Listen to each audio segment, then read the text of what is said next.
Pai de infinita bondade, Divino Mestre,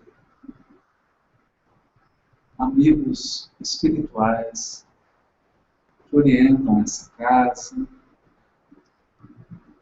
que dirigem esse trabalho, nós suplicamos o amparo espiritual para o nosso esforço modesto e a inspiração superior para que as nossas reflexões se afastem das cogitações puramente humanas e atinjam os patamares verdadeiramente e genuinamente espirituais, de onde vertem as bênçãos de esclarecimento e de consolo para os nossos corações sedentos.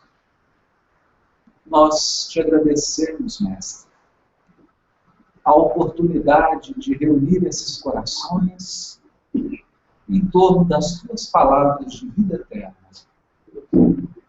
Que o teu amor ilumine o nosso caminho, sustente os nossos passos e renove as nossas forças para as provas que aperfeiçoarão o nosso espírito e para as expiações que se encarregarão do trabalho imprescindível da purificação das nossas almas. Esteja conosco, Senhor, não somente durante o transcurso dessa atividade, mas em todos os momentos da nossa existência. Assim seja, Senhor.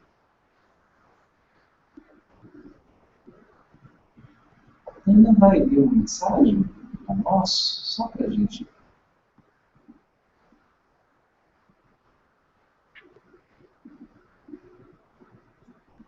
O livro Pão Nosso, psicografia de Francisco Cândido Xavier, pelo Espírito de Emmanuel, capítulo 29, a vinha.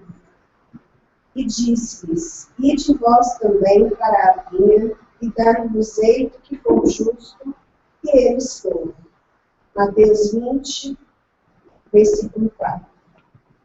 Ninguém poderá pensar numa terra cheia de beleza e possibilidades, mas rodando ao léu na imensidade universal. O planeta não é um barco desgovernado.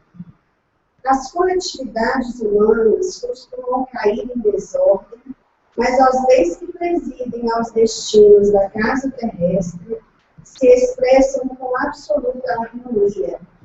Essa verificação nos ajuda a compreender que a Terra é a vinha de Jesus. Aí, vemos-lo trabalhando desde a aurora dos séculos, e aí assistimos à transformação das criaturas que, de experiência a experiência, se lhe integram no divino amor. A formosa parábola dos servidores envolve conceitos profundos. Em essência, designa o local dos serviços humanos e refere-se ao volume de obrigações que os aprendizes receberam do Mestre Divino. Por enquanto, os homens guardam a ilusão de que o homem pode ser o tablado de hegemonias raciais ou políticas, mas perceberão, em tempo, o clamoroso engano, porque todos os filhos da razão, corporificados na crosta da terra, trazem consigo a tarefa de contribuir para que se efetue um padrão de vida mais elevado no recanto em que agem transitoriamente. Onde quer que estejas, recorda que te encontras na vinha do Cristo. Vives sitiado pela dificuldade e pelo infortúnio. Trabalha para o bem geral mesmo assim, porque se o Senhor concedeu a cada cooperador do material conveniente e justo, trabalha para o bem geral mesmo assim, porque o Senhor concedeu a cada cooperador o material conveniente e justo. Essa frase, você falou, não sabe? Na vinha capítulo 29. Nossa, perfeito, resumiu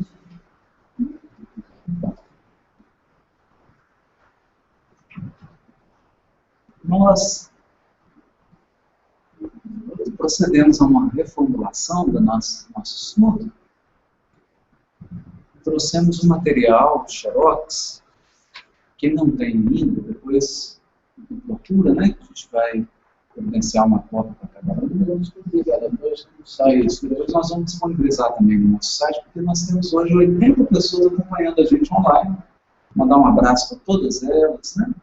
Pedir que elas nos acompanhem em prece, vibrando para que o nosso trabalho seja um trabalho não apenas humano, mas que ele reflita a direção espiritual. E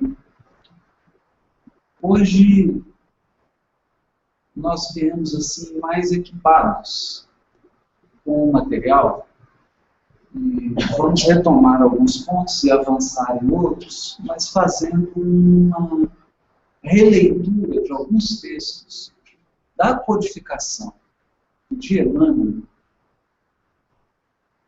sobre o tema do livro Levítico.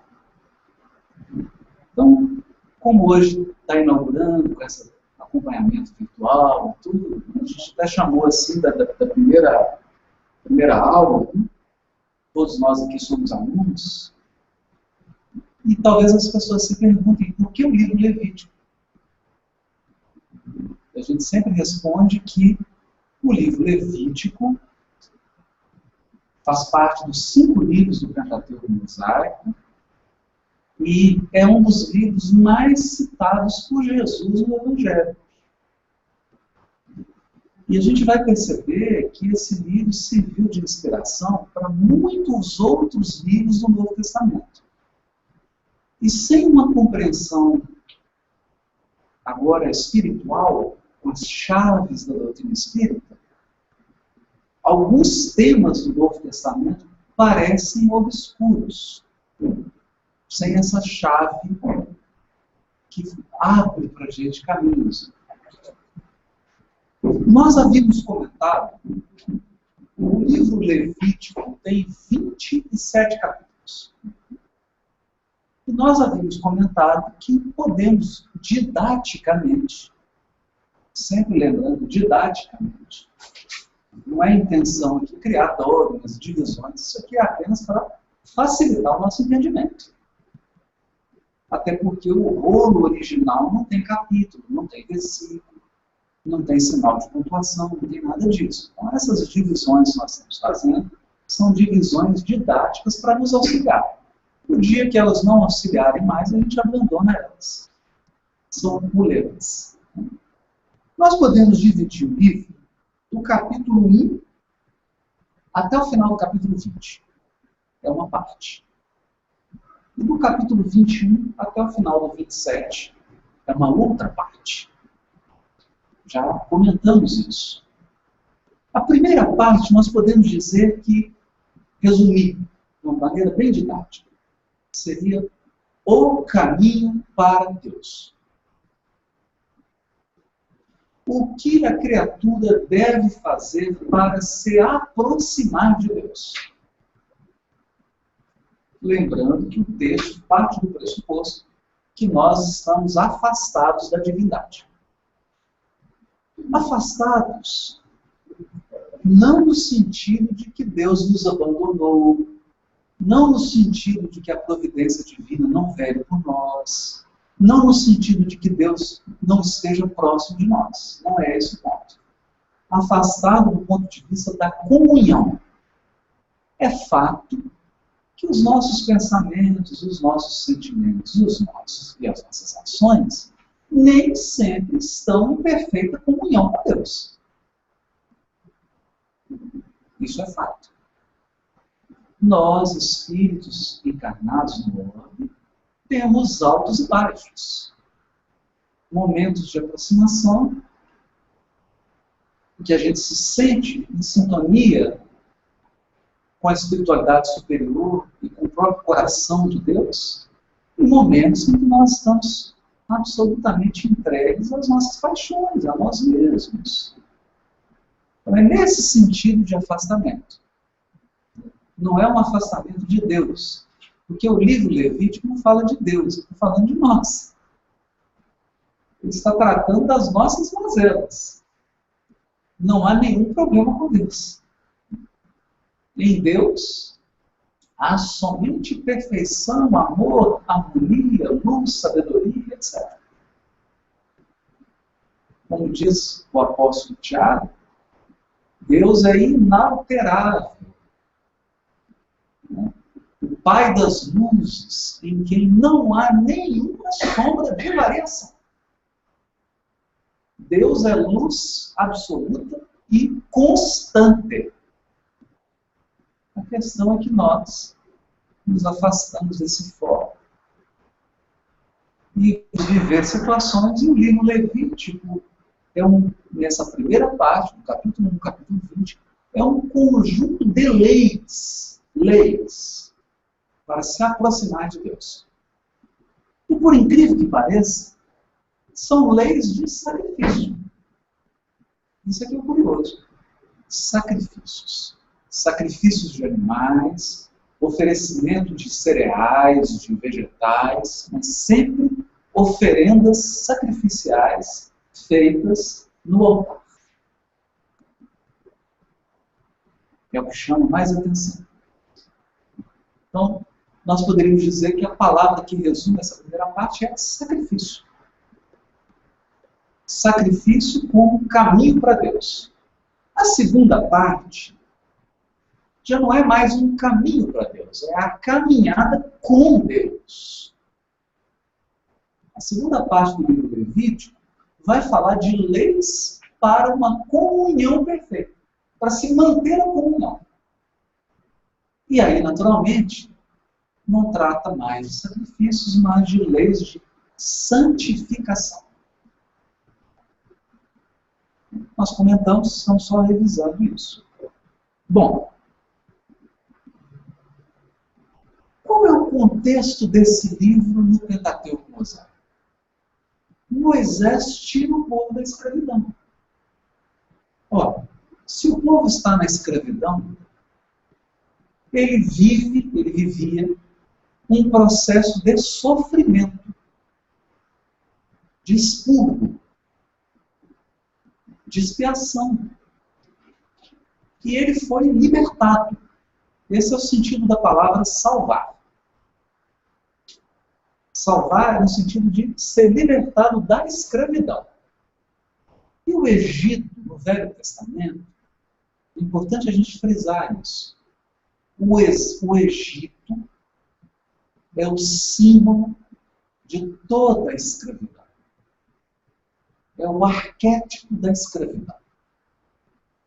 Da sombra, da estreiteza, do sofrimento, da privação, do confinamento, da falta de liberdade. Então nós poderíamos dizer, o próprio nome, né, em hebraico, Egito, é Mitzrayim. Mitzrayim vem de estreiteza. Tudo que é estreito, tudo que é apertado. E não seria a expiação um confinamento? A expiação não é, na verdade, uma privação da liberdade? Porque no processo de expiação, nós temos pouco movimento. O processo expiatório é um processo de constrangimento da vontade. Então, o Egito como esse grande símbolo do constrangimento. O povo é tirado e é levado para uma peregrinação. Um período de transição. Você sai da escravidão, onde você está absolutamente dominado, e vai para um período de marcha, de caminhada, em direção a uma terra da promessa, da luz, da paz, da harmonia. É claro que nós estamos falando de símbolos poéticos. A Bíblia está usando símbolos. Podemos examinar o pé da letra e perder esse sentido espiritual. sentido de uma caminhada espiritual. E o Levítico vai fornecer leis, regras para essa caminhada, para essa jornada. No primeiro momento, a criatura que estava escravizada ao mal, ela vai se aproximar de Deus, e isso vai exigir sacrifício, e depois que ela entra em comunhão, ela tem que observar, ela tem que ter hábitos que assegurem a comunhão com Deus. Porque se ela deixa de praticar certas ações, se ela deixa de ter certos pensamentos e sentimentos, ela perde a comunhão. Então nós temos sacrifício e santidade.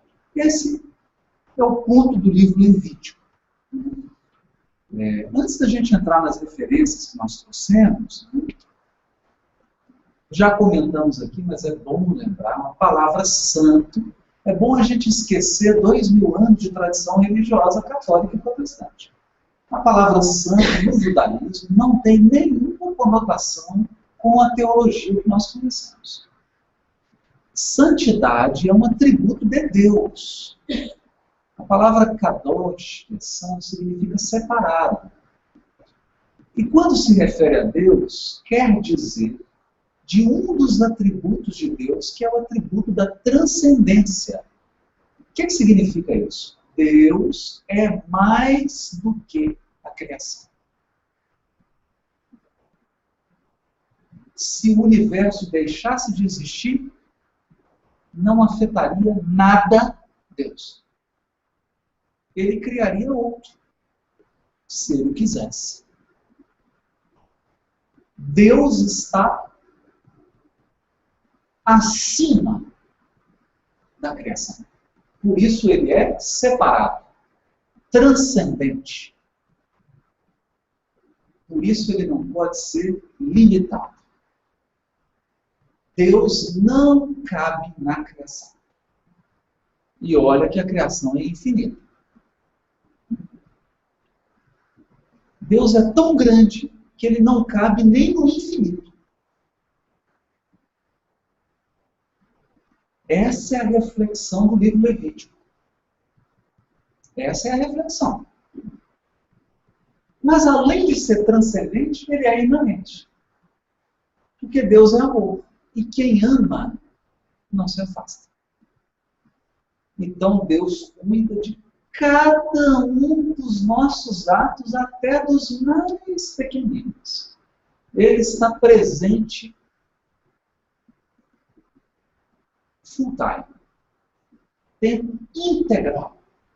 Isso é a imanência de Deus, a presença de Deus. Deus está presente. Mas não nos enganemos. O fato dele estar presente não significa que ele está todo aqui. Porque senão nós vamos alimentar a ilusão de que Deus é um pássaro que a gente coloca dentro da gaiola. Então é esse o sentido do texto levítico. E o livro Levítico tem uma fala muito forte. No capítulo 19, o livro diz assim. Deus falando para Moisés, ele diz assim: eu sou santo. Deus falando. E vós sereis santos.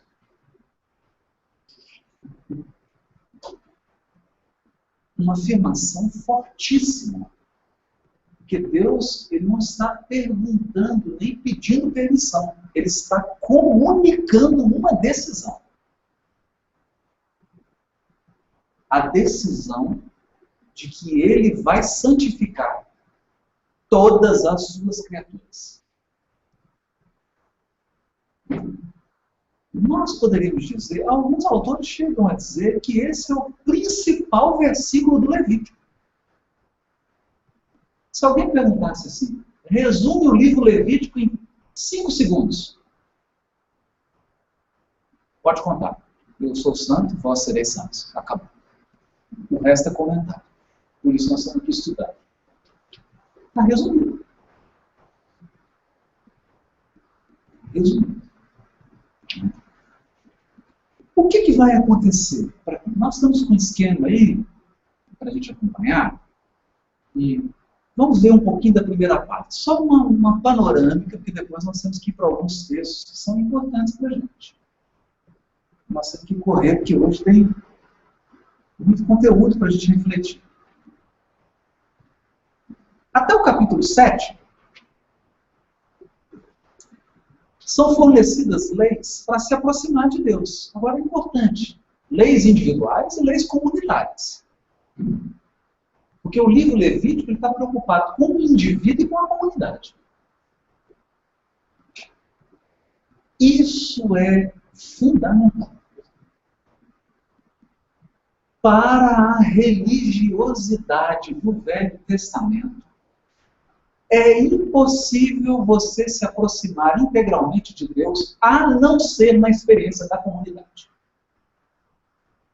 Não adianta se isolar, não adianta viver uma vida isolada, você não consegue completar o processo de aproximação de Deus, a Deus. Nós vivemos em comunhão, numa comunidade. O que acontece na comunidade, acontece com todos nós. E é interessante aqui que o livro Levítico vai prescrever sacrifícios para expiar o pecado. Nós vamos ver isso aqui. E existem sacrifícios da comunidade. E por incrível que pareça, quando um indivíduo erra, a comunidade responde. Há um processo de solidariedade. Porque se um indivíduo entregou-se ao mal, em algum ponto a comunidade cochilou. Seja no processo de educação daquele indivíduo, seja no processo de acolhimento dele. Esse ponto é muito relevante, porque nós temos uma tendência religiosa individualista. Eu me iluminei no mundo que se vive, né? Cada um por si e Deus por todos. Não é isso. O que o livro Levítico vai dizer é um por todos e todos por um. Não tem processo de iluminação individual. Por quê? É bonito isso. Se nós buscarmos, por exemplo, na tradição africana, a tradição africana usa um conceito chamado Ubuntu. O que significa isso? Significa que eu não sou um indivíduo a não ser numa comunidade. E é impressionante isso. Por quê?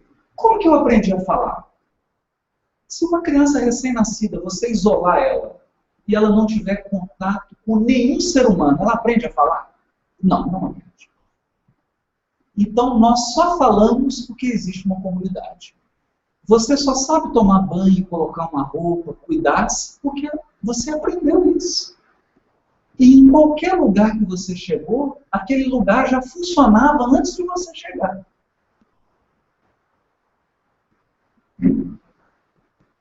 Ou seja, todos nós somos herdeiros da comunidade. Nós recebemos um patrimônio da comunidade e deixamos uma contribuição para a nossa vida. É isso que está enfatizando no livro Levítico. A comunidade responde. O que é que o Espiritismo nos ensina? Karmas individuais e débitos coletivos.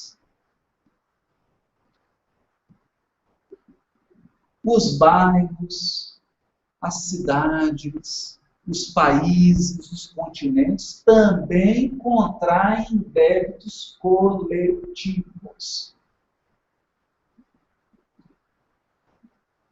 Por quê? Porque geraram males que foram frutos de ações da comunidade. Escolhas da comunidade. E isso tem muito a ver. A pessoa pode se perguntar, mas como é que eu posso ser responsabilizado? pode ser responsabilidade da seguinte maneira: o que nós aplaudimos e o que nós não aplaudimos. O que a comunidade aplaude é o que ela incentiva. O que ela não aplaude é o que ela não incentiva. Isso tem a ver com a lei de progresso. Com a lei de progresso. O Pascal, na Revista Espírita, ele chega a dizer que é o seguinte: ninguém avança muito além da comunidade. Não. Você pode dar um passo além, mas você não vai muito além. Não vem um missionário, por exemplo, para trazer algo que só daí 10 séculos vai ser desenvolvido. Isso não existe. Ele vem e traz algo que a comunidade já dá conta de caminhar. Né? Com a única exceção, a figura do Cristo. Porque a figura do Cristo é uma figura muito especial e muito ímpar. Nós vamos avaliá-la à parte. Daqui a pouco a gente vai entender. Então, os missionários, eles vêm para ajudar na marcha do progresso. O progresso, ele vai ser comunitário. Uma pessoa que viveu há 10 séculos atrás, ela não conheceu a penicilina. Não conheceu a anestesia. Não conheceu o antibiótico. Ela vivia dentro de um contexto. Hoje nós vivemos num contexto diferente. Então o livro vai dizer sobre isso. Depois do capítulo 8 até o 11, ele vai falar sobre o sacerdócio. Pessoas encarregadas de manter acesa a chama da fé. Depois vai falar sobre pureza. Pureza na alimentação, pureza no parto, porque tem a ver com o processo encarnatório e reencarnatório. Purezas, impurezas que são contraídas na jornada, e etc. E depois ele encerra, essa parte de purificação com a purificação da nação. Onde há uma festa, Yom Kippur, que fala da purificação da nação. Muito importante isso.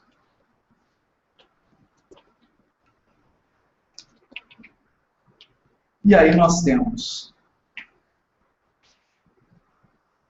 a segunda parte, que já desculpa, aqui, deixa eu só fazer uma correção. A primeira parte é do capítulo 1 ao final do 17. Eu falei capítulo 20, mas não é 20 não, perdão. Capítulo 1, a final do capítulo 17. A segunda parte entra no capítulo 18. Aí vai do 18 até o 27. Então, repetindo, do capítulo 1 ao final do 17, a primeira parte, sacrifício, caminho para Deus. Capítulo 18 até o 27 é a segunda parte, comunhão com Deus, santidade. E aí começa sobre as leis de santificação. E aqui nós queremos chamar a atenção, porque vai falar sobre como adorar a Deus. E aí o que o livro Levítico vai fazer? Ele vai colocar marcos temporais. As horas não transcorrerão em vão.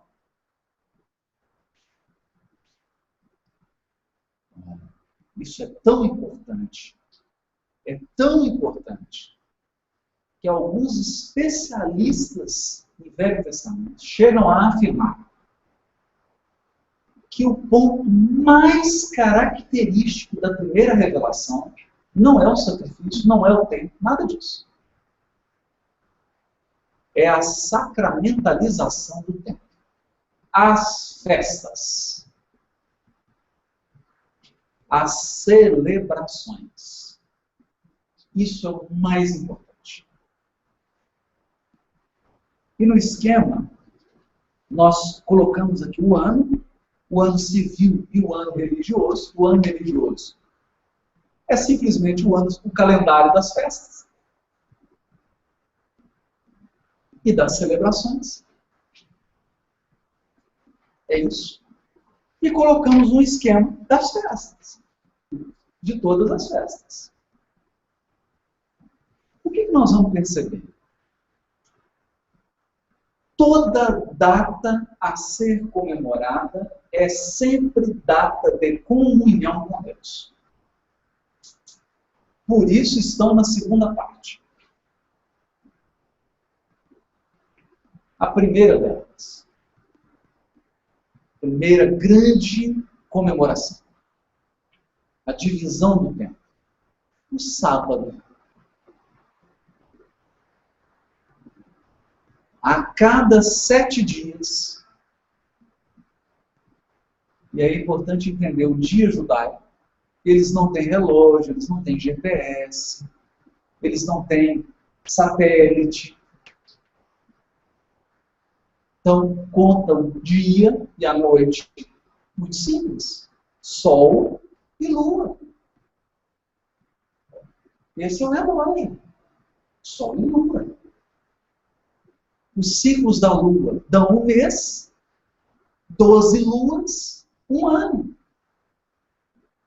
E é simples. Você observa que a cada 12 luas você volta na mesma estação. Tem um inverno. Está nevando. Em Jerusalém neva. Nevando. Frio. Nenhuma flor. Gelo, céu cinzento. Vem uma lua, floresce tudo. Primavera. Primeiro mês. Primeiro mês. Você conta 12 luas, volta o ciclo. Não tem nada de místico nisso. É um processo natural. Os ciclos da natureza. Ciclos da natureza. A cada 7 dias, porque nós sabemos que a lua, quando eu falo 12 luas, estou falando 12 luas novas. E a lua nova fica cheia, volta para nova, e isso dá em torno de 28 dias, ou 4 sábados. 4 sábados. Que hora que começa o sábado? Quando o sol se põe na sexta-feira. E o que as pessoas fazem? Aqui começa o processo de treino para a comunhão com Deus. Comunhão com Deus. Eu queria voltar um pouquinho nisso. Engraçado, o relógio parece que está contra a gente, né? Às vezes o tempo está muito apressado, eu estou correndo muito. Bom, comunhão com Deus. Como que Deus se revelou no Velho Testamento? Nossa querida Aila fez uma palestra lá em Campo Grande, falou tão brilhantemente sobre isso. Eu vou buscar aqui uma referência na palestra dela, onde ela fala exatamente sobre isso. Como que Deus se identificou com Abraão? Colocando algo no nome dele. Porque era assim que os deuses se identificavam. Eles se apresentavam para alguém, se era o deus da guerra, Ares. Os filhos de Ares são guerreiros, né? Não é assim? Então nós temos Aquiles, temos Odisseu, nós temos as filhas de Afrodite, melhor mudar de assunto, temos as filhas de Atenas, a deusa da sabedoria. E como que Deus se apresentou para Abraão? Qual a característica que ele deu para Abraão? Que ele inclusive mudou o nome de Abraão. O que ele pôs no nome de Abraão? Pôs o nome pai.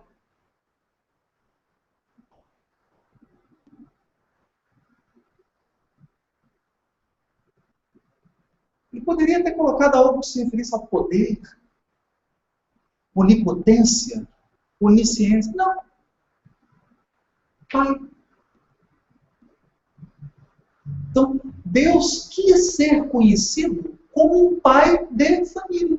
Um pai de família. E o que ele pediu para Abraão? que Abraão fizesse coisas típicas de um pai de família. Primeira delas, reunir a família. Chamar a esposa, chamar os filhinhos e fazer o quê? Uma refeição em família.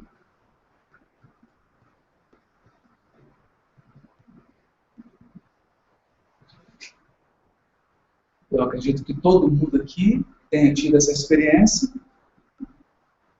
A família reunida numa refeição. Que coisa maravilhosa.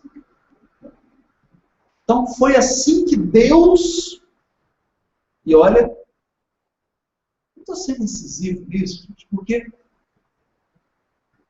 a gente vai ver centenas de vezes no Novo Testamento, dizendo assim, o Deus de Abraão, de Isaac e de Jacó. O Deus de Abraão, de Isaac e de Jacó. O que o texto está querendo dizer? Eu não estou falando de um Deus que está na cabeça de alguém hoje. Nós estamos falando de um Deus que tem história. História para contar e história para ser contada.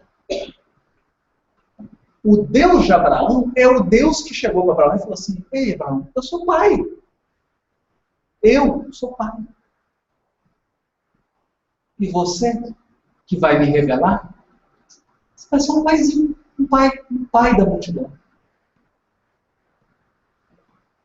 E eu vou te ensinar a ser pai.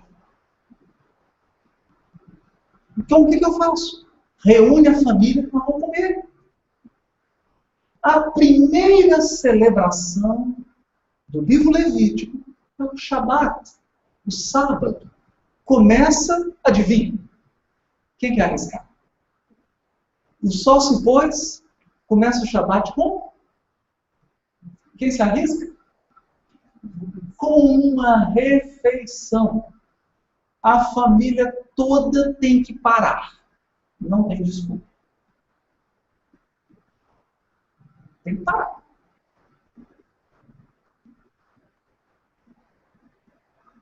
O cordeiro, as ervas, o pão, o vinho, senta.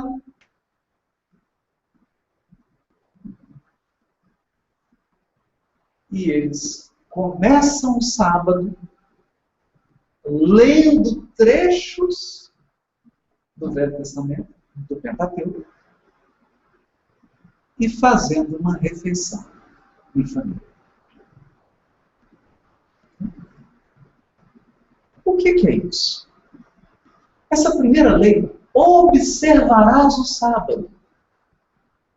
Por isso que é importante, nós estamos assim pisando nisso, porque às vezes a pessoa abre e vai dizer, não, mas você fica observando o sábado, o ritual, não entendeu a essência da proposta.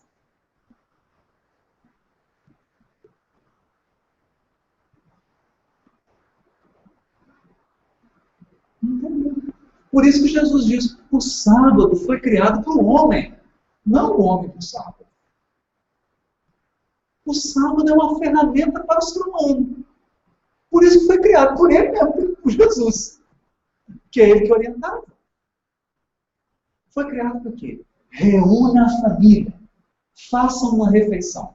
E adivinhe qual foi o último ato de Jesus antes de ser preso. Enquanto ele estava livre. E depois que ele foi preso, ele se entregou e aí conduziram. Ele deixou-se conduzir. Mas enquanto ele estava conduzindo, o que ele diz para os apóstolos? Anseio muito comer essa Páscoa convosco.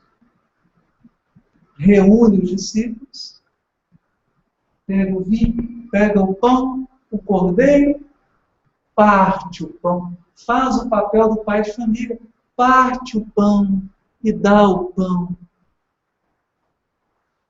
Como lembra muito bem a Ilha, isso é importante, que é igual ao aniversário. A primeira fatia do bolo vai para alguém especial que o aniversariante escolheu, não é? Na Páscoa e no Sábado também. o pai parte o pão e o primeiro pedaço de pão, quando eu falo pai, nós temos que entender que às vezes reúne a família toda, né? Então o pai é o patriarca mais velho, às vezes é o bisavô, né? É o patriarcão de todos, né? Você tem vários pais, vários avós, aí tem lá um bisavô, um tataravô, é ele que parte. É sempre o patriarca mais velho. Então o que ele faz? Parte o primeiro pedaço de pão, que tarefa difícil. Tem que perguntar para alguém que ele escolhe, né? E Jesus fez isso, partiu o pão, e adivinha a pessoa especial para quem ele entregou o primeiro pedaço de pão? Qual a pessoa especial? Judas.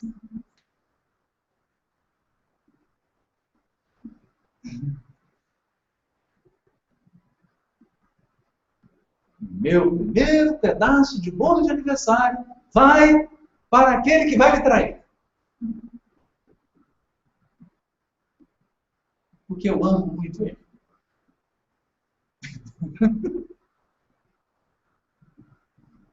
Então, a primeira experiência é a Páscoa. Depois, o que nós temos? Ó, a primeira experiência é o Shabat, é o sábado. Quantos sábados? 52 sábados no ano. 52 vezes você vai reunir a família, vai orar os salmos, vai ler os textos, vai cantar, vai tomar o vinho, vai comer o pão, comer o cordeiro e comer a erva amarga. Porque tem uma erva lá que é mais amarga que jiló. E geralmente ela é dada para a criança mais novinha. O primeiro a comer é a criança mais novinha. Mas não é maldade. É porque quando você dá para a criança mais novinha, ela vai perguntar. Se você der para um adulto, ele não pergunta, ele come. Pensando assim, colocar essa erva. A criança começa espontânea e vai perguntar: por que eu tenho que comer essa erva? Aí ela desperta o início da narrativa. Qual que é a narrativa? Nós estamos comendo a erva amarga porque ela lembra a escravidão do Egito. Para a gente nunca se esquecer de quão duro é ser escravo do mal.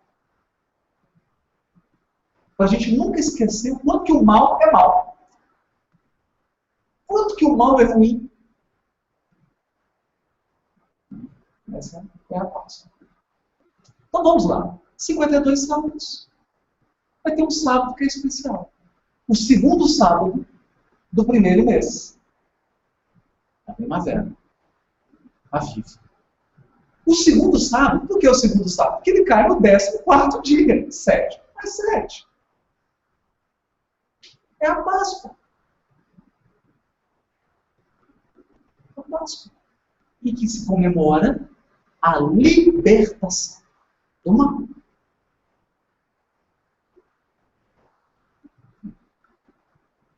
Depois o que você faz? Começa a Páscoa.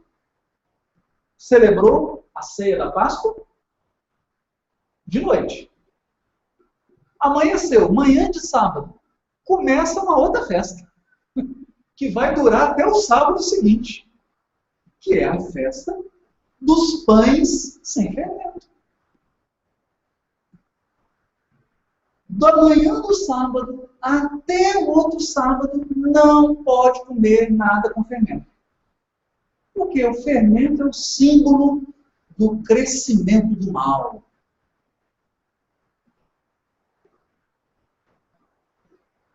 O fermento é o símbolo daquilo que exalta a criatura e diminui Deus. Tudo que exalta a criatura e diminui Deus é o fermento.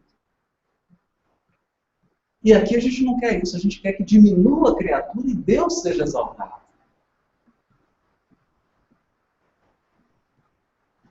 Tem um símbolo aqui.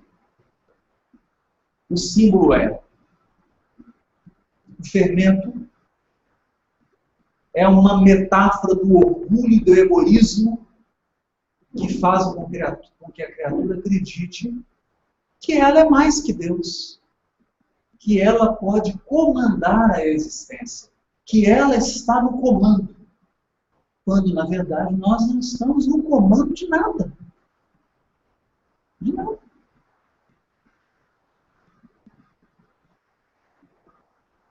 Terceiro sábado, depois que você comeu 7 dias de pão sem fermento, é a festa das primícias. A primícia é o quê? Apareceu assim aquele brotinho do trigo. Aí você colhe lá um pouquinho e oferece a Deus. Então olha que interessante. Saiu da escravidão, celebra a libertação, come pão sem fermento, come erva amarga, olha, sacrifício, purificação. Aí você começa a produzir os primeiros florzinhas do bem. Primícias, você oferece a Deus. Eu pratico um tiquinho de bem, eu ainda não faço bem, mas o que eu faço eu já ofereço. Aí nós vamos contar, adivinha, desse terceiro sábado, você vai contar 7 sábados. Ou 49 dias. É a festa de Pentecostes.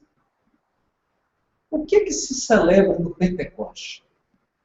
O recebimento da Torá no Sinai.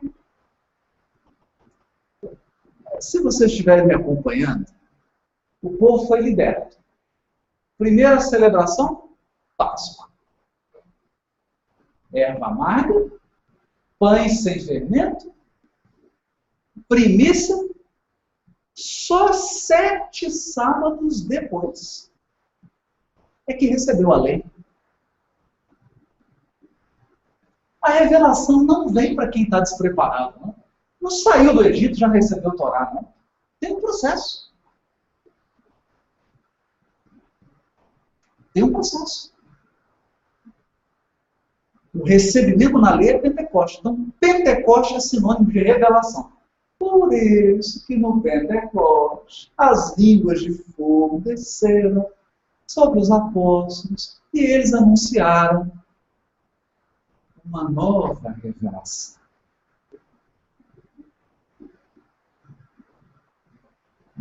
A nova revelação. Aí, adivinha, no 7º mês, tudo 7, 7º mês, sábado, trombeta.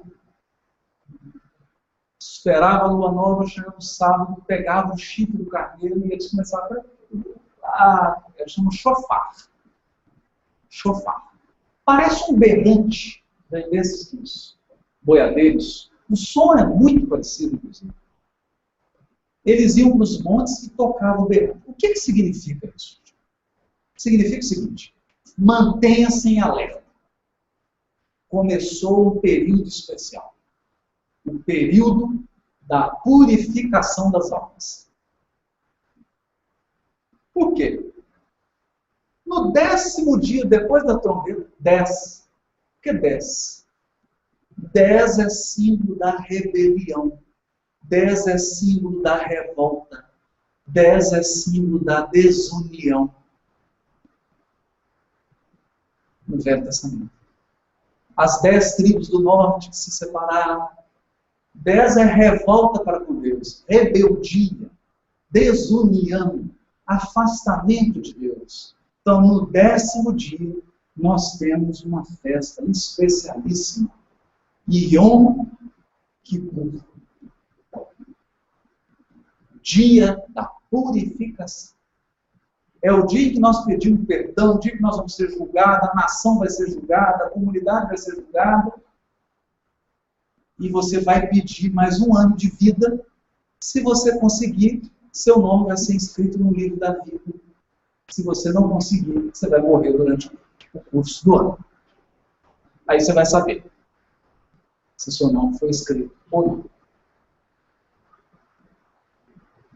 É o dia do perdão, o dia do juízo. E o livro Apocalipse começa com o quê? João Evangelista dizendo assim: no dia do Senhor, Yom Kippur, fui levado e vi. O que ele viu lá no mundo espiritual? Uma cerimônia de Yom Kippur. Todo o Apocalipse é a descrição de uma cerimônia de Yom Kippur. que significa a purificação de toda a terra. Tem um amigo nosso, Leonardo, né? Fala sobre Aurora. Você conhece essa música, né? A terra regenerada, purificada, foi lavada, não tem isso? Né? E agora ela está limpa. Então, o Apocalipse é o grande Yom Kippur da terra. Quando a terra será lavada das impurezas. Esse é o sentido. E depois, imagine, no 14º dia, 15º dia, né, que começa o sábado, a festa das tendas. Das tendas. Depois que purificou, vai para a tenda para lembrar o quê? Todo mundo, a família saía de dentro da casa, tinha que montar um acampamento fora, acampamento mesmo. E durante uma semana vivia no acampamento. Mas é muito complicado. É complicado, é para complicar mesmo. Na verdade, não é para complicar, é para simplificar. Para que o povo se lembrasse de que um dia ele peregrinou pelo deserto e ele precisou de quase nada a não ser de uma tenda. Festa das cabanas. Essas são as festas que estão no livro Levítico. Festas de comunhão com Deus. Todas essas festas têm um propósito de favorecer a plena comunhão com Deus. Incluindo o Yom Kippur, que é o processo de expurgo total. Porque nós temos os expurgos da primeira parte, capítulo 9, 17, que são expurgos quando você comete a falta, você expurga. Comete e expurga. E Yom Kippur é uma purificação integral, global. Né? Era esse o resumo que a gente queria fazer. E agora,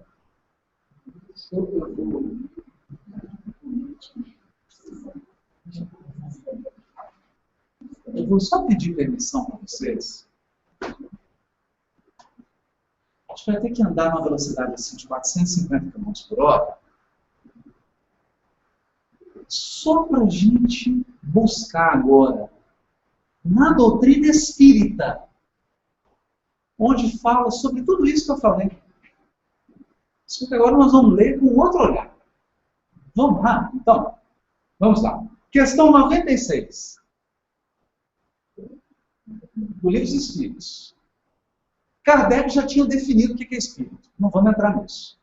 Ele pergunta assim: são iguais os espíritos ou há entre eles qualquer hierarquia? Todos os espíritos são iguais? Os espíritos respondem: são de diferentes ordens, conforme o grau de perfeição que tenham alcançado.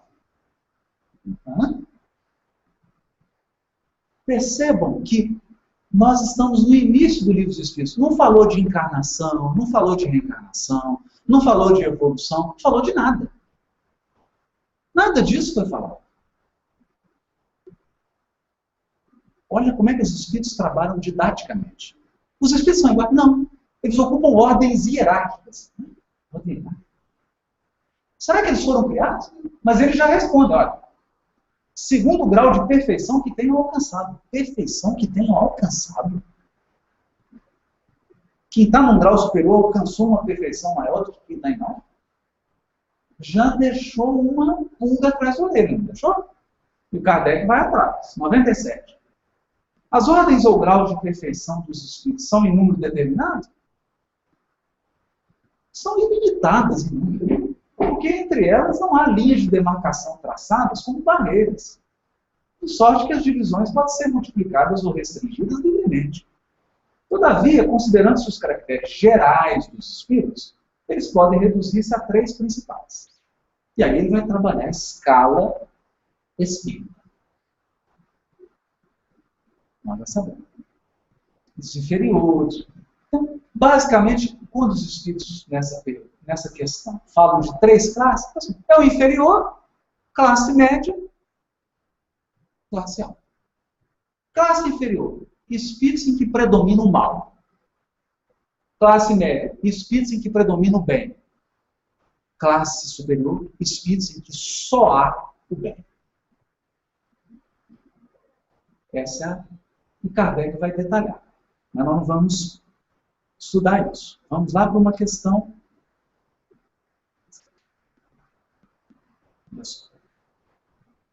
Questão 112, que não é uma questão. Na verdade, o Kardec deve ter perguntado e ele criou um texto.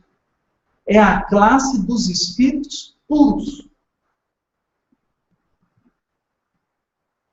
Puro. Qual que é o antônimo de puro? O contrário de puro. Impuro. Como que uma coisa impura se torna pura? Pela purificação. Alguém aí está lembrando do livro Levítico? Ou será mera coincidência?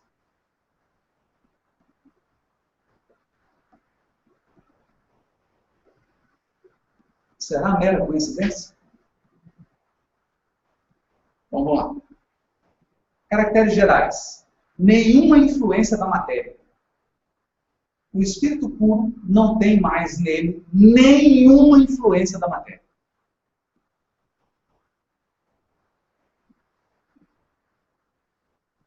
Você pode pegar um Häagen-Dazs, chocolate belga, mostrar para ele. Eu comeria até o pote. O espírito puro. Para a gente entender. Superioridade intelectual e moral absoluta com relação aos espíritos das outras ordens. Intelecto e a moral dele é absolutamente superior a Deus. Os espíritos que a compõem essa ordem percorreram todos os graus da escala. Percorreram os graus? Percorreram como? Não está falando ainda. O capítulo que vai falar de encarnação não está aqui ainda. Percorreram todos os graus. Então quer dizer que eles já estiveram lá embaixo? Já tiveram. E percorreram todos os graus. E se despojaram de todas as impurezas da matéria. Ou seja, passaram pelo processo de purificação que está descrito no livro Levítico. Só que no livro Levítico está descrito de forma simbólica, metafórica. Aqui no livro dos Espíritos eles vão descrever de uma forma clara, objetiva. Vamos? Nós temos que correr. Tendo alcançado a soma da perfeição de que é suscetível a criatura, perfeição de que é suscetível à criatura. Todo ser criado chega a uma perfeição que é a perfeição de criatura, que a perfeição de Deus é outra grandeza. Existe a perfeição da criatura, existe a perfeição do Criador. A perfeição do Criador é inatingível. Não tem mais que sofrer provas nem expiações. Não tem mais que sofrer prova e expiação? Não entendi.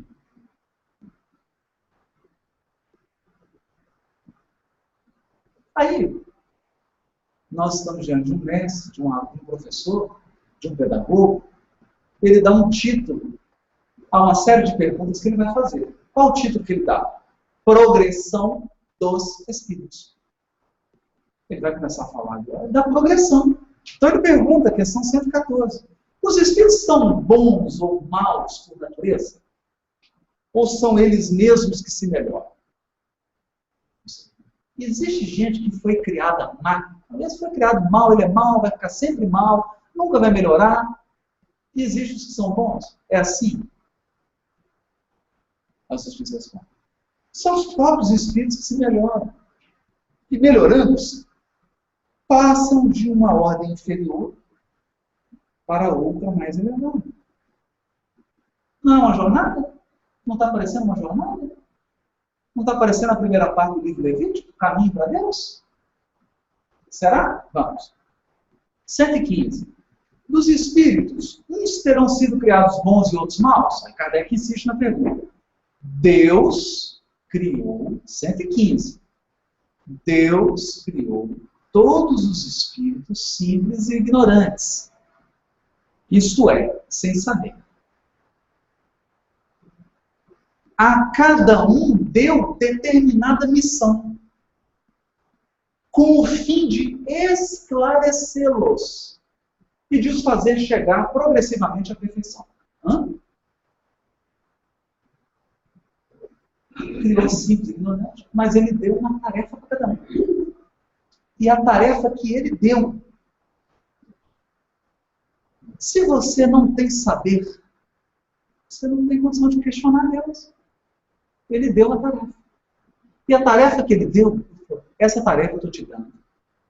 Porque ela vai te esclarecer. E ela vai te levar à perfeição.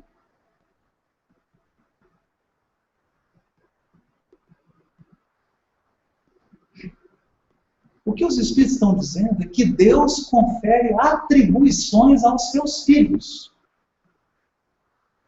Ele é que dá.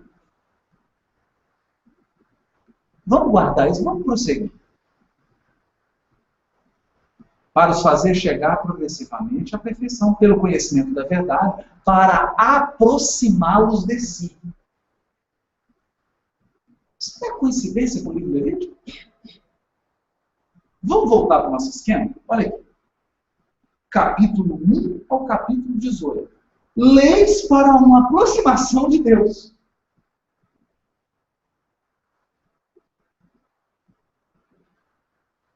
E aqui os Espíritos estão dizendo que Deus deu determinada missão com a finalidade de esclarecer, porque eles são ignorantes, precisam ser esclarecidos, e com a finalidade de os fazer chegar à perfeição, pelo conhecimento da verdade. Para quê? Para aproximá-los de si. Nessa perfeição é que eles encontram a pura e eterna felicidade. Então, a pura e eterna felicidade só está na perfeição. E para chegar a essa perfeição, você tem que conhecer a verdade. Para conhecer a verdade, você tem que se esclarecer. Para se esclarecer, você tem que cumprir a missão que Deus te deu. E Ele só deu para você. E é Ele que te deu.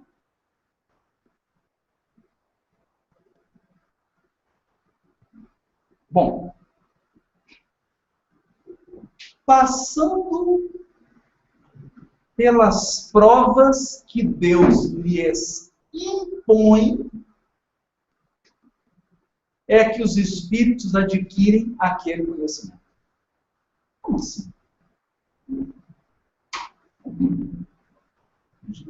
Deus impõe provas, testes, experiências, circunstâncias, para avaliar a nossa absorção do conhecimento, da experiência, e para avaliar o cumprimento da missão que Ele nos deu. Provas. Impõe. Não falou oferece. Impõe.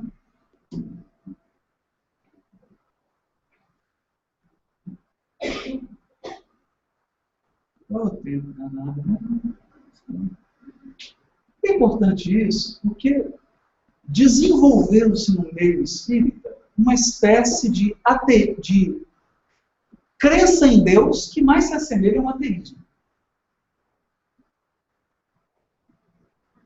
Tem espírito que fala, não, Deus existe. Deus existe. Mas ele, olha, ele não castiga. E ele também nem se importa. Como não existe mal para ele, você pode fazer mal, pode fazer bem, pode fazer o que você quiser, que não afeta ele.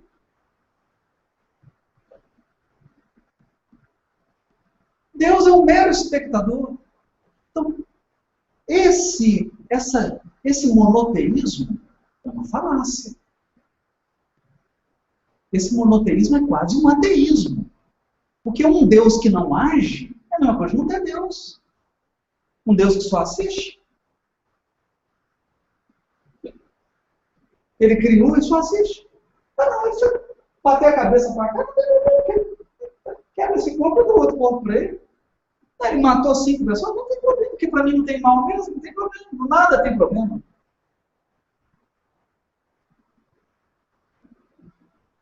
Aqui não. O que os Espíritos estão dizendo para Kardec, questão 115, é que Deus dá a cada criatura sua um conjunto de atribuições, que os Espíritos chamam de missão.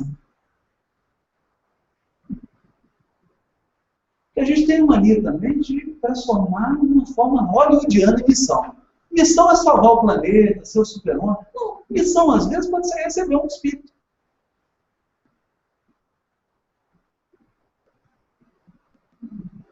Servir a uma família.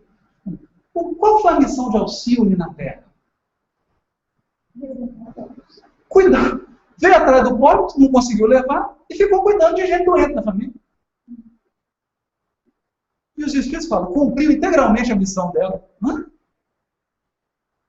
Mudou o mundo? Ela foi a algum político, algum palestrante ilustre? Algum médico famoso? Então, o que os Espíritos estão dizendo é que Deus age, Ele dá uma missão cheia. O que eu te atribuir é isso. Você vai fazer isso, porque é isso aqui que vai te esclarecer. E mais, eu vou te testar. Eu vou te provar, filho. De tempo em tempo, eu vou te provar. E aí, se eu me rebelo? Se eu me rebelo, Você tirou uma palavra. eu vou lá e é vitimilício. Que aí eu vou ser testado ali, né? Passa pelos sacrifícios e tudo mais, porque eu não passei Deus. Olha o que os Espíritos dizem. Passando pelas provas que Deus lhes impõe, é que os Espíritos adquirem aquele conhecimento, conhecimento da verdade. Não é o que eles falaram? Conhecimento da verdade, que leva à perfeição, que leva à felicidade. Ok. Uns aceitam submissos essas provas e chegam mais depressa à meta que lhes foi assinalada. Eu adoro isso. O que significa que Deus sempre fala assim, José, eu tenho uma meta para você, filho. Eu estou te assinalando uma meta. Eu não estou te perguntando, filho. Eu estou te assinalando uma meta. Essa meta é o seguinte, filho. Você vai ter que chegar em tal degrau e num tempo X que eu marcar. E está aqui os encargos que eu vou te dar, coisas que você vai ter que fazer para você chegar na sua meta, e eu vou te mandar uns aborrecimentos,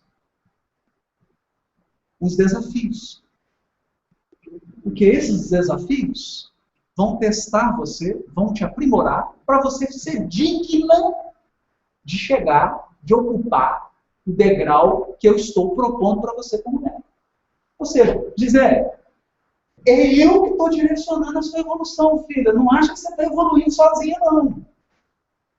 Você não manda, filha. Não é você que está no comando. Quem está no comando é papai.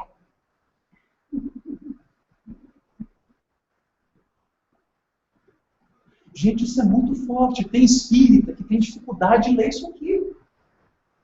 Porque ele quer um Deus ausente. Um Deus que assiste uma tela. Olha, tem um filho meu lá. Oh, coitadinho. Ah, mas não existe mal, gente. Eu não me ofendo. Eu sou perfeito. Não é chocante isso? Impressionante. Vamos prosseguir mais. Outros só a suportam murmurando, e pela falta em que desse modo incorrem, permanecem afastados da perfeição e da prometida felicidade.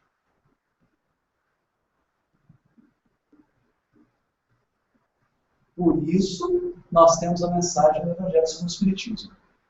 Obediência e resignação. Obediência é o consentimento da razão. Resignação é o consentimento do coração. Pai. Obediência e resignação. Está no Evangelho segundo o Espiritismo. O Espírito. Deu um branco, qual que é o Espírito? Tá. Obediência é o consentimento da razão. Resignação é o consentimento do sentimento. 116, só para a gente avançar. Haverá espíritos que se conservem eternamente nas ordens inferiores? Eles não têm livre-arbítrio? Não tem uma corrente que pensa, não, Deus não se importa, você acabou de... Eu que faço a minha evolução. Eu que faço. Então tem gente que fica eternamente, porque eu não quero subir. Imagina se o Espírito chegar e falar, não vou. Não sai desse degrau. É possível? Os Espíritos respondem, não. Todos se tornarão perfeitos.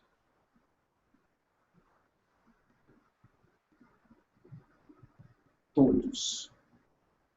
Mudam de ordem, mas demoradamente. Porquanto, como já da outra vez dissemos, um pai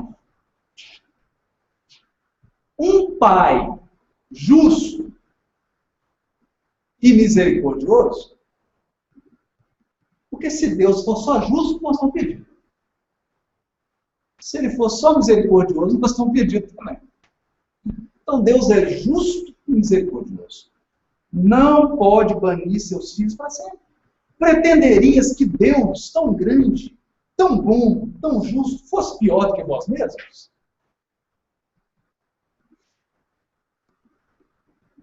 Chamou Deus de Pai. Ou seja, nós temos um Pai.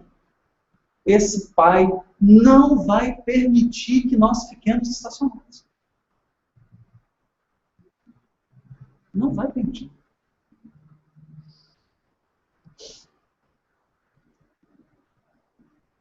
Cento e 17. Depende dos espíritos progredirem mais ou menos rapidamente para a perfeição? Certamente. Eles alcançam mais ou menos rápido conforme o desejo que tem de alcançá-la. E a submissão que testemunham à vontade de Deus. Submissão.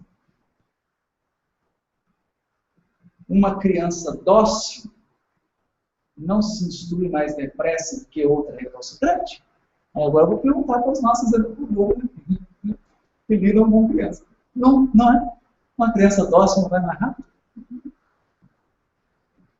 Então nós somos crianças e temos um Pai que nos educa. Deus é ativo.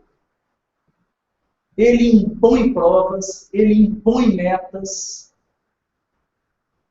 Ele institui tarefas, Ele acompanha, Ele corrige.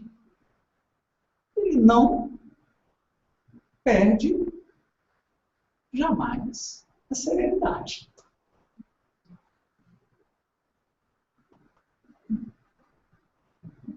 Isso não. Mas ele age. Para tanto, ele oferece todos os instrumentos necessários, inclusive as dificuldades. Pode ser, E aí, quando eu canso de negociar? Aí vai rápido. Aí estão sendo 400 km por hora. 118. Podem os espíritos degenerar? Não. À medida que avançam, compreendem que os distanciava da perfeição. Concluindo uma prova, olha aqui, eu só estou lendo isso aqui. Concluindo uma prova,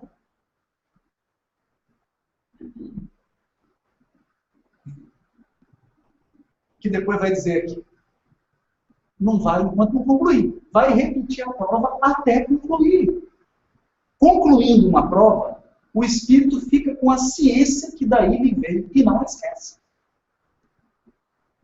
Deus manda uma prova. Ele adquire uma experiência, um aprendizado, porque não é ciência no sentido intelectual. É no sentido de experiência. Né? Experiência. Concluindo uma prova, ele adquiriu. Aquele conhecimento que ele adquiriu, aquela experiência, nunca mais ele perde, não importa onde ele esteja. Ele não perde. Pode permanecer estacionário, mas não retrograda.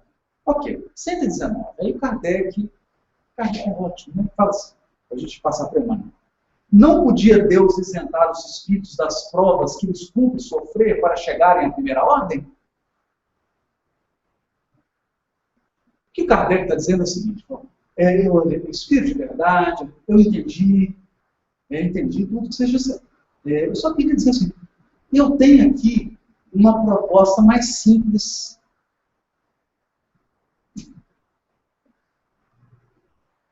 Mais simples. Será que não dá para tirar todas as provas e a gente chegar rapidinho na primeira hora?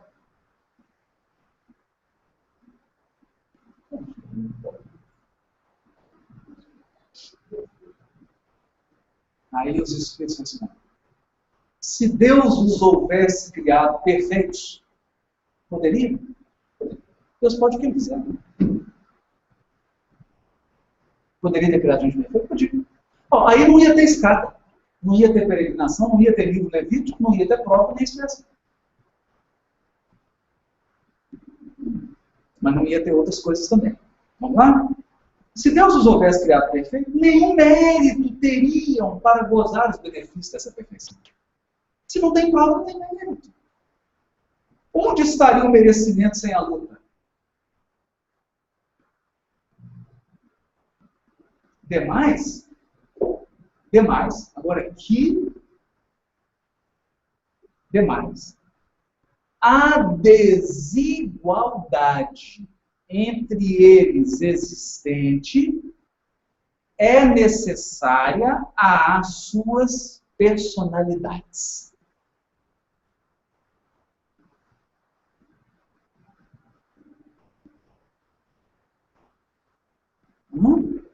Ou seja, por alguma razão perfeita, Deus entendeu que eu preciso de alguém que esteja num degrau inferior a mim, de alguém que esteja num degrau superior. Essa desigualdade é necessária para a formação da minha personalidade. E mais, acresce ainda que as missões que desempenham, não falou lá na pergunta que Deus dá missão para cada um? As missões que desempenham nos diferentes graus da escala estão nos desígnios da providência para a harmonia do universo. Se todos fossem puros, a harmonia do universo estaria comprometida. Então, essa degraus traz uma harmonia, porque cada qual desempenha uma função. E aí o Kardec comenta assim, genial. Pois que na vida social todos os homens podem chegar às mais altas funções, seria o caso de perguntar-se por que o soberano de um país não faz de cada um dos seus soldados um general.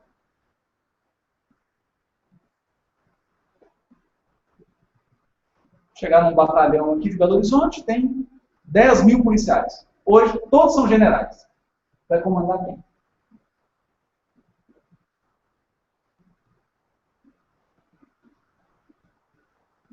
Porque todos os empregados subalternos não são funcionários superiores, porque todos os colegiais não são mestres. Ora, entre a vida social e a espiritual, há esta diferença. Enquanto que a primeira é limitada e nem sempre permite que o homem suba todos os seus degraus, a segunda, a espiritual, é indefinida e a todos oferece a possibilidade de se elevarem ao grau supremo.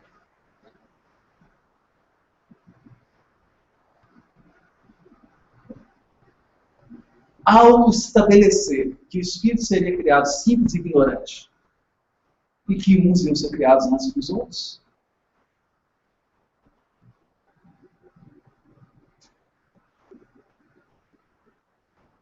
Deus quis cuidar da harmonia geral do universo infinito. Agora isso para por aqui, porque nós não temos condição de acompanhar isso. O nosso tempo está esgotado, mas eu vou pedir só um segundo.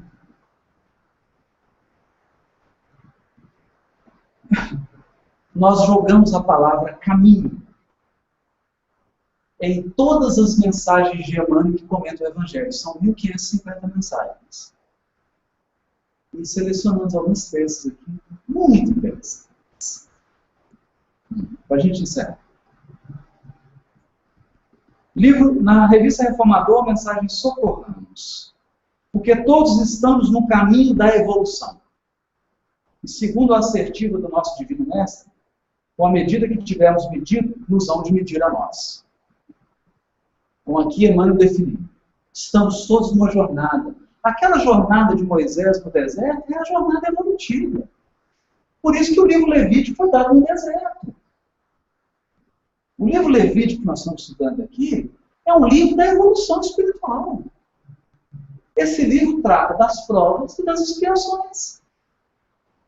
Provas são situações que Deus nos impõe para que a gente avance, e expiações são corrigendas do mal que nós praticamos.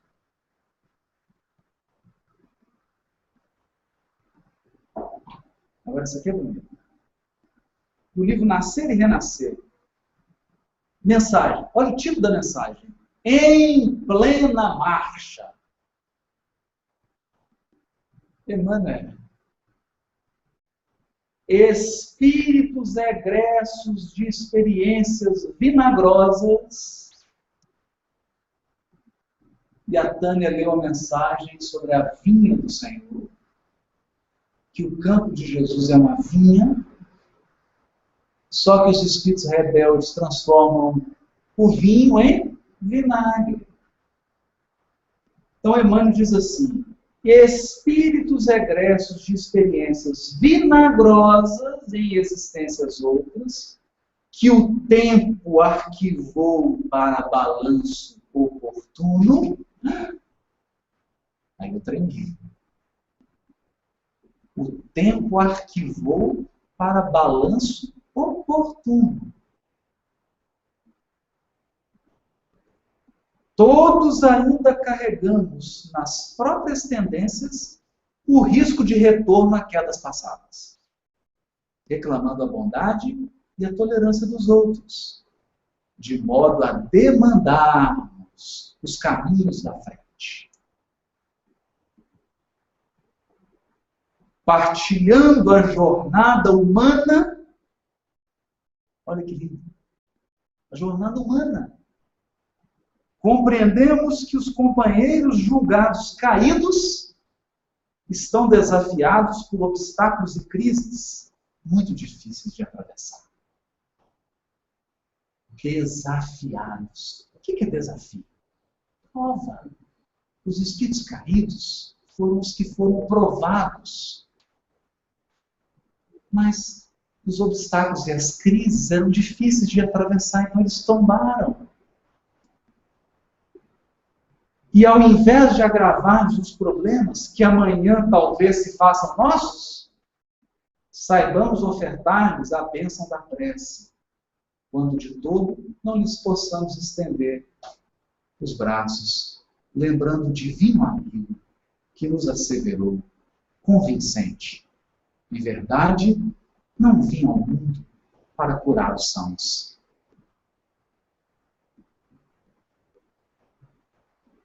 Espíritos caídos, o que está dizendo?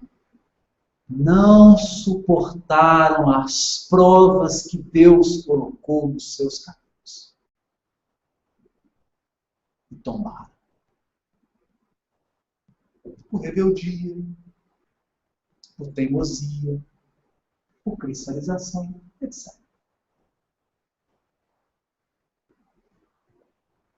O mestre, no livro Levantar e Seguir, raiou a luz. O mestre, pois, é o orientador supremo de todas as almas que permanecem ou transitam no mundo terreno.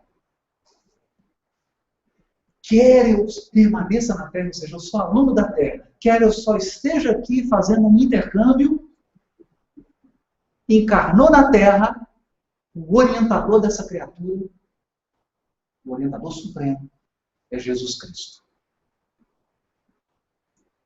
Os que amam. Sua luz imortal é o tesouro imperecível das criaturas. Os que aprendem ou resgatam, os que se curam ou que espiam, encontram em seu coração a claridade dos caminhos eternos.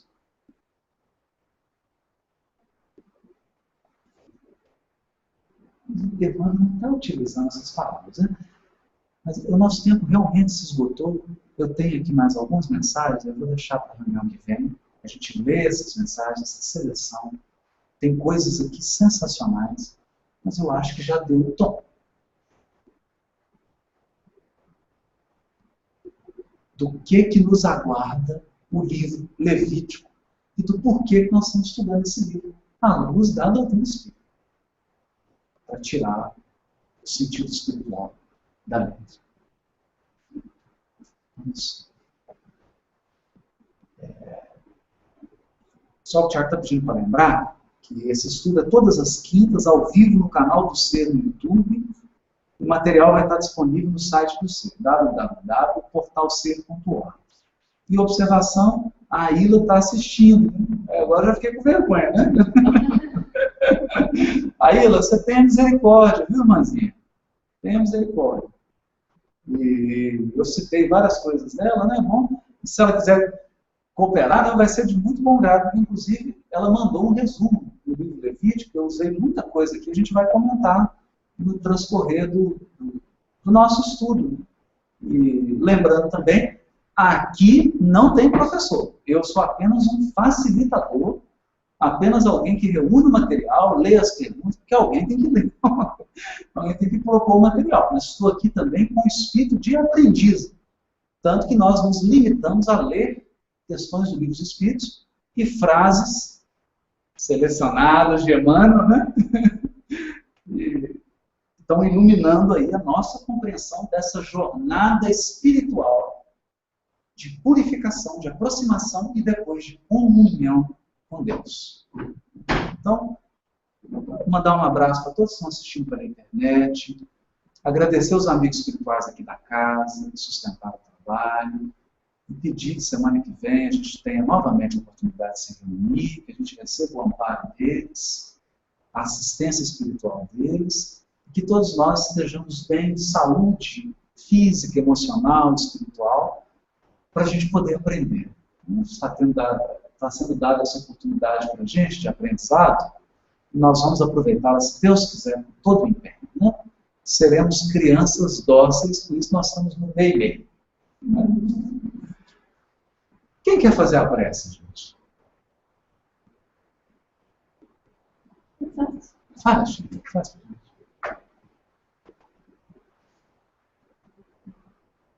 Pai de amor e bondade, Jesus, Mestre querido, agradecemos pela oportunidade de mais este dia na Terra.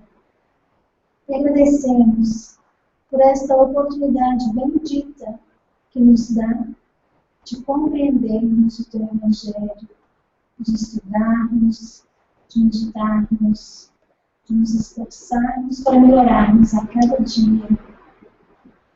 Pedimos que abençoe a cada um de nós, encarnado ou desencarnado, que possamos introjetar o que estamos estudando para compreender melhor a nós mesmos, para conhecermos nossa história, para conhecermos a formação espiritual do nosso órgão, para compreendermos a missão de Jesus. Que possamos, a cada dia, refletir, meditar e colocar em ação o que estamos aprendendo. Fique conosco, Jesus, porque nós precisamos de Ti. Assim seja. Meus amigos, vou dar só um aviso, só por um minutinho. Nós mudamos hoje a reunião, ela foi uma reunião sui generis. Deixa eu só explicar por quê. As próximas reuniões a gente quer fazer mais participativas. Então eu não vou trazer tanto conteúdo assim, para a gente abrir a oportunidade do diálogo, da pergunta, da interação. Mas o que ocorreu? Ontem eu acordei muito doente, graças a Deus, muito fraco fisicamente, por conta do processo de diarreia e tudo, né? Eu fiquei doente. E me veio, assim, uma ordem. Eu não resisti.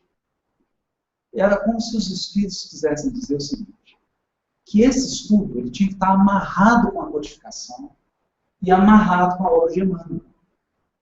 Então, que eu deveria fundamentar mais o estudo, não apenas no material do Velho Testamento, judaico, dos textos, dos esquemas, mas buscar essas referências, essas frases, de textos da codificação, dos textos de Emmanuel, para que o estudo ficasse consistente. Para que o esforço humano não sobressaísse mais do que a revelação espiritual.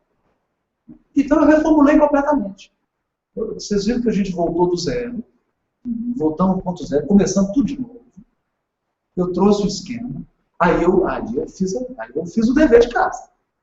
Né? Pesquisei, joguei a palavra caminho, apareceu 958 ocorrências, né? Eu só tive a oportunidade de examinar 100, trouxe só 58 e li só 8. Né? É o mundo. E peguei essas mensagens do Kardec. Então, essa reunião de hoje foi uma reunião muito expositiva, porque eu queria só dar o tom. Só dar o tom. Na semana que vem, nós vamos trazer menos material. E aí nós vamos fazer uma coisa participativa, com diálogo, com participação, com interação, mas sempre trazendo os textos da codificação, trazendo os textos do Evangelho e trazendo o livro Levítico. Porque aí nós vamos unir a impressão dos Espíritos. Eu não tenho mediunidade ostensiva, né? Não sei intuição. A impressão é que eles queriam que o material das 3 revelações fosse utilizado. Material do Velho Testamento, material da doutrina espírita na codificação e o material do Evangelho através dos comentários do irmão. Porque aí a gente faria um laço das 3 revelações e aí o texto do Velho Testamento ia desabrochar na sua essência espiritual. Porque nós também temos as nossas tendências, né? Inclusive as tendências de queda ao passado. Então talvez aí para nos proteger a todos de voltar ao passado, de reacender certas tendências, certos direcionamentos que não são desejados, eles quiseram amarrar mais esse estudo, dando uma lição para a gente. A gente está aqui mesmo, sinceramente, da minha parte, como aluno, um copo vazio. Porque se a gente chegar aqui cheio de ideia pessoal, cheio de conceito, cheio de preconceito, nós não vamos absorver a revelação espiritual. Então a gente tem que vir, não é à toa que a reunião no meio, como criança. De alma limpa, aberta, com vontade de aprender. Não importa o tempo de doutrina que a gente tem, não importa. A gente vem aqui como criança, cheio de tudo é novidade, tudo é gostoso, tudo é novo, tudo é boa nova. A novidade é a boa nova. E a gente tem que vir com o coração de criança. E aquele que não se fizer como uma dessas criancinhas, de modo nenhum, poderá entrar no reino dos céus. Obrigado.